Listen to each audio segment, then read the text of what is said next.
উপস্থিত হতে পেরেছি, শুকরিয়া বলি আলহামদুলিল্লাহ। বাংলাদেশ স্বাধীন হলো 54 বছর চলছে।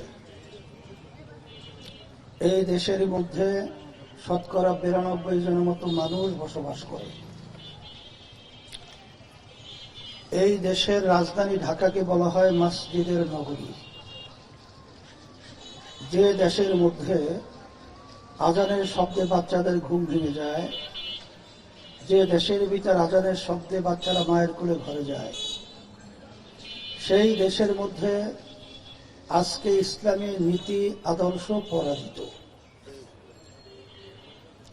ইসলামী আন্দোলন বাংলাদেশ চায় এই নীতি আদর্শটাকে রাষ্ট্রীয় পর্যায়ে বাস্তবায়ন করার জন্য। আজকে অনেক ইসলামের নামে দল রয়েছে, তারা কিন্তু সাইনবোর্ড ইসলামের থাকলেও তারা ইসলামকে রাষ্ট্রীয় পর্যায়ে বাস্তবায়নের স্লোগান বক্তব্য দিচ্ছে না। তারা নাকি প্রচলিত আইন নিয়ম অনুযায়ী রাষ্ট্র পরিচালনা করবে। সেখানে ইনসাফ শব্দ ব্যবহার করা হয়। নতুন রিন গভীর থেকে পরিষ্কার করে কাপড়কে রাখে নতুনের মতো উজ্জ্বল। নতুন রিন অ্যাডভান্সড পাউডার।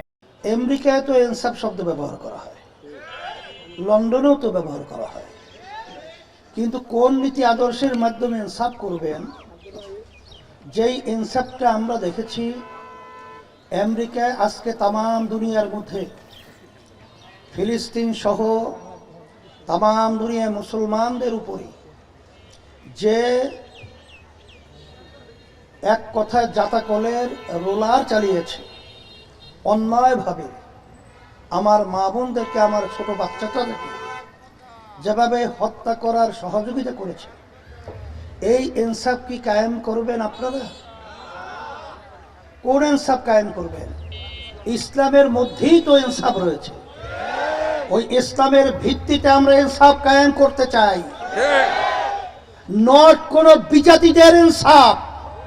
ইনসাফ হবে সেই মদিনার আল্লাহ নবী সাল্লাল্লাহু আলাইহি ওয়াসাল্লাম যে ইনসাফ নিয়ে আসছেন, সেই ইনসাফ বাস্তবায়িত হবে। আজকে বাংলাদেশের মধ্যে যতগুলো দল রাজনীতি করছে, নির্বাচন করছে, এর ভিতরে একটাই দল, ইসলামী আন্দোলন বাংলাদেশ।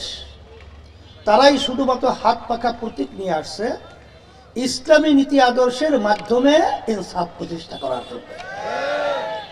আপনারা দেখবেন আজকে বাংলাদেশের ভিতরে ইসলামের পক্ষের একটা বাক্স, এই স্লোগানটা আমি দিয়েছিলাম। আল্লাহর রহমতে, আপনাদের দোয়ায়, এই স্লোগানের মাধ্যমে ইসলামের পক্ষে একটা বাক্সে ভোট দেওয়ার জন্য বাংলাদেশের মানুষ অধীর আগ্রহে সময় তারা গুনছিল, কখন আসবে সে সময় আর ইসলামের পক্ষে বাক্সে আমরা ভোট দেব। কিন্তু আল্লাহ মাফ করুক, সেই ইনসাফের, সেই ইসলামের পক্ষের বাক্সটাকে ছিনতাই হয়ে গেছে। ছিনতাই হওয়ার পরে এখন সেই বাক্স আসছে প্রচলিত আইন অনুযায়ী দেশ চালাবে। এই জন্য আমার ভাইদেরকে বলবো, আমরা ঠকি নাই। আল্লাহর রহমতে সর্বত্র আমরা যেটা লক্ষ্য করেছি, আজকে সম্মানিত ওলামায়ে কেরাম, আজকে যারা দেশ প্রেমিক রয়েছেন, আজকে যারা বাংলাদেশের মানবতার পক্ষে রয়েছে, আজকে তারাই কিন্তু আল্লাহর রহমতে ইসলামী আন্দোলন বাংলাদেশকে, হাত পাকা প্রতীককে আন্তরিকভাবে তারা কিন্তু গ্রহণ করেছে। আমার তো মন বলছে 54 বছর পর্যন্ত আমরা বহুত পালা, বহুত এজম, বহুত দলে আমরা দেশ পরিচালনা দেখেছি, কিন্তু আমরা বাংলাদেশের মানুষ 54 বছরে এদের পরিচালনায় উন্নয়ন কথা শুনেছি। এমপিরা এসে বলে আমরা অমুক উন্নয়ন করব, অমুক করব, সমুক করব। সেদিনকার দেখলাম এক পত্রিকার মধ্যে যে বিভিন্ন প্রার্থীরা উন্নয়নের জোয়ার বয়ে দিচ্ছে। জোয়ার বয়ানটাও বুঝি না, এমপিদের কাজ হলো সংসদে। আপনারা সংসদে যাইয়া নীতি আদর্শ বাস্তবায়ন করেন, অটো জোয়ারে সমস্ত জায়গা জোয়ারের পানিতে ভরে যাবে আল্লাহর রহমত।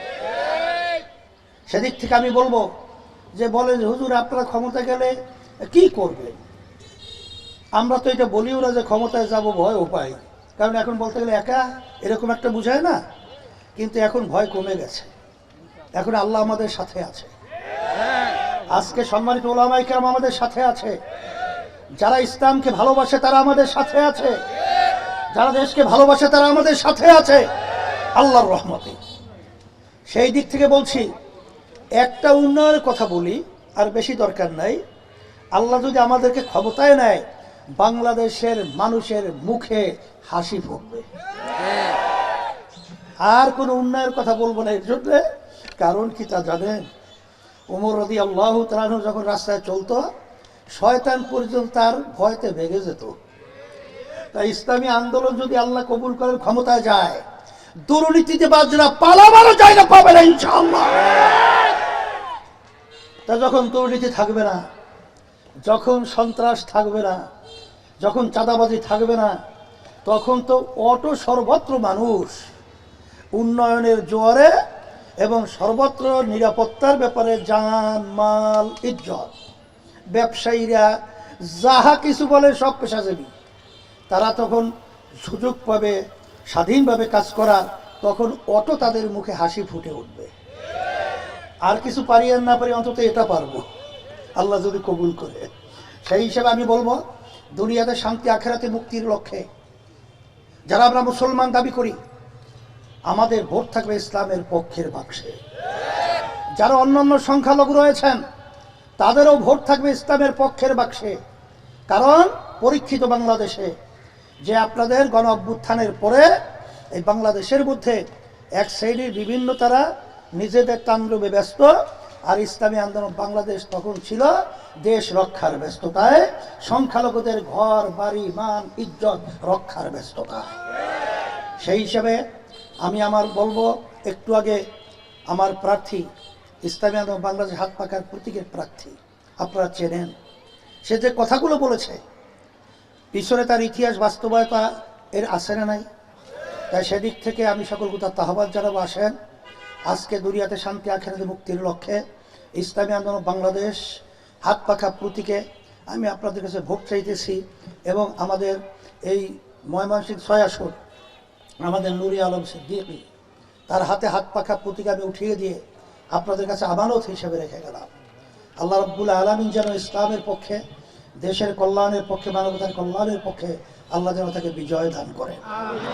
রব্বানা আতিনা ফিদ দুনিয়া হাসানা ওয়া ফিল আখিরাতি হাসানা ওয়া কিনা আযাবান নার বিরহমাতিকা ইয়া আরহামার রাহিমিন।